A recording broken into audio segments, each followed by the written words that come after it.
and today I'm going to show you how to get rid of this rag joint steering shaft that came factory in pretty much all of Chevy's trucks from I think the 70s all the way up until the 80s. They have a lot of play in here, especially when they get old. You can even feel it right here on the top of the shaft. So we're going to get rid of this shaft and we're going to put in this double U-joint shaft out of a 84 through 93 Jeep Cherokee. Not the Grand Cherokee, the Jeep Cherokee. You have to have the double D shaft on your steering column. It will pretty much fit on any gearbox from like the 60s all the way up until the 80s. But you got to make sure the steering shaft has a double D, because in the mid, I think 77, 76, they went from the spline shaft like this to the double D on this end. It's real simple to put in. Only thing you got to do is heat up the shaft, get rid of the plastic collar that keeps it from collapsing, so you can make it a little bit shorter so it'll fit into the truck, and then you got to gently notch the shaft so you can put the cross bolt through. And y'all stick around, I'll show you how to do it. All right, now that I got y'all on the floor in the garage a little bit better, you can see it.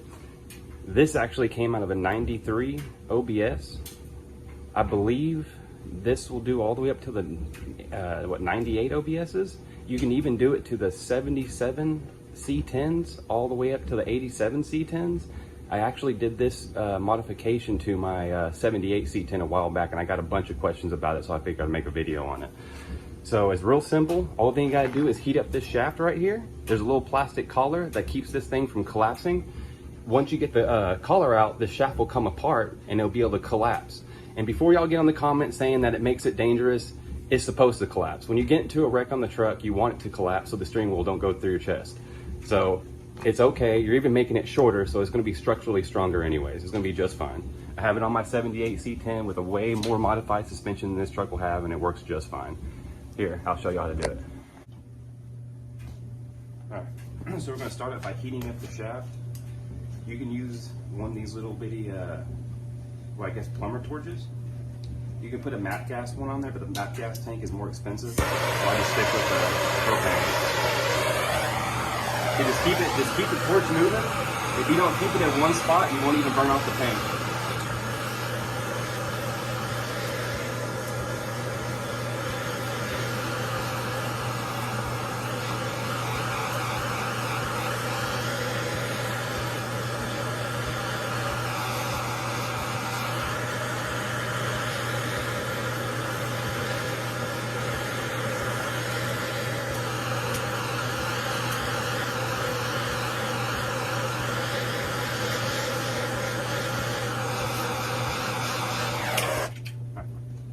And there it is.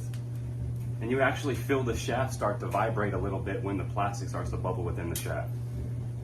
So, only thing I do, wait for this to cool down a little bit, and then peel it all off. All right, so once you get it all heated up, you get this little collar, what's left of the plastic collar, cut off the shaft, and you get what few pieces cleaned out of the inside of the shaft. Then, the only thing I used was a knife. Then it's able to collapse back down. And it's sturdy, it don't move back and forth, it don't twist, just like it's supposed to. See, you can even see how tight it is put together. So, perfectly safe. Now, since this is in two pieces, now you go back to modify the steering column on the truck to make this work. The lower half, it will fit right in place. You don't have to do any modifications really. Actually, you don't gotta do any modifications to the lower piece. The top part, you just gotta notch the column a little bit so it'll accept this bolt. Because the column used to have a bolt that went straight through the center. This one just pinches it. So, we'll get to that. We'll move back over to the truck and I'll show you how to get that done. All right, now that we're back in the truck, I already got this piece put back onto the gearbox. You don't have to do anything on this side. It just slides right on. You might have to tap it a little bit to get it to go down on the splines, but it will go right down and this will bolt right up. I usually put a little bit of red Loctite in between, just, make myself feel better. The top part is where you got to do the slight modification to, but it will slide right on, and then it will slide right over the shaft. Sometimes You might have to unlock your column and move it back and forth because your column might not still be in line with the shaft once you put this in place. So you might have to get in alignment just to get your steering wheel straight again. But that's really the only problem. But once you get the shaft in place, you just mark on the column where you need that bolt relief to go through. Slide this back off or back down, wherever. And in order to cut that little relief, I use these little carbide bits. You can get them on Amazon, you can get them on the tool truck, anywhere. They're real handy. You can do porting work on heads, all bunch of stuff with these bits. If you work on cars and don't have a set, I don't know what you're doing, to be honest with you. So, only thing you're gonna do is just go on here and just gently notch that shaft out.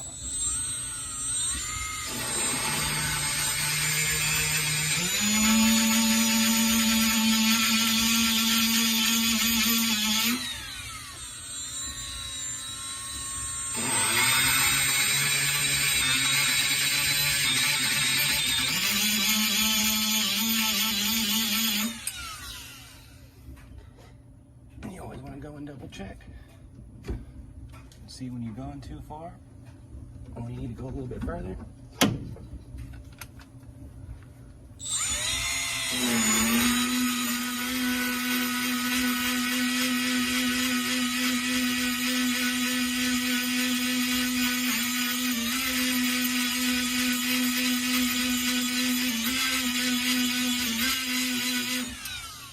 There, that should be a deep enough groove.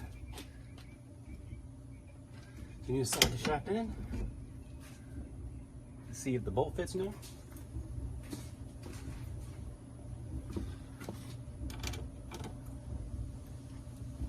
And it does. Does it?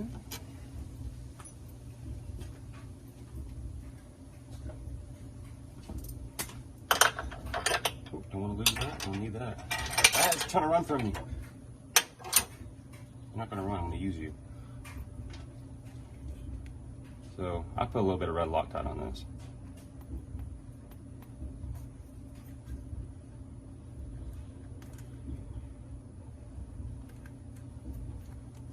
I might be out of red Loctite in this little bitty bottle. Oh, that should be good.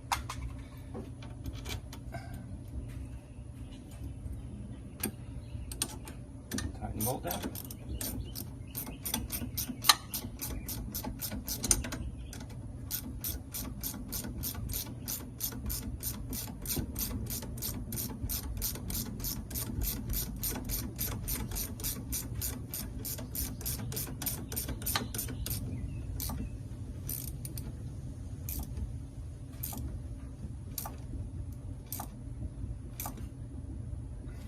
And there it is, all complete.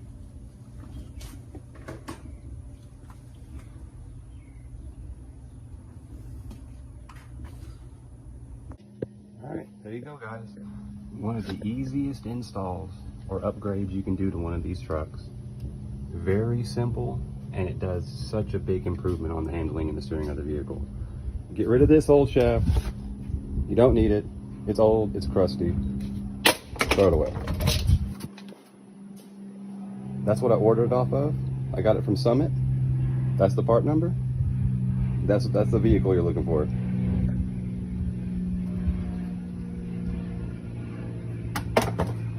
There it is, guys. Now we're just getting ready to throw the LS in it.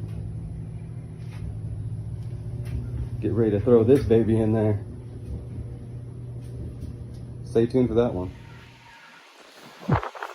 Looking like it's engine day around here. A little bit of transmission.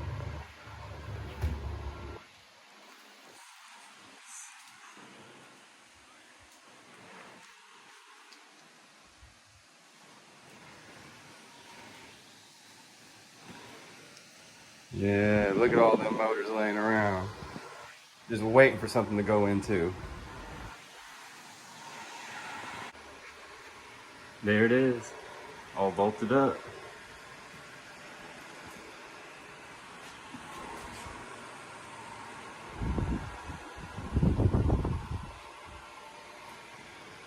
Looking nice. Where do you think it should go? Should it go in the 78 C10 Dirty Bird? Or do you think it should go into 93 Old Texas Red over here?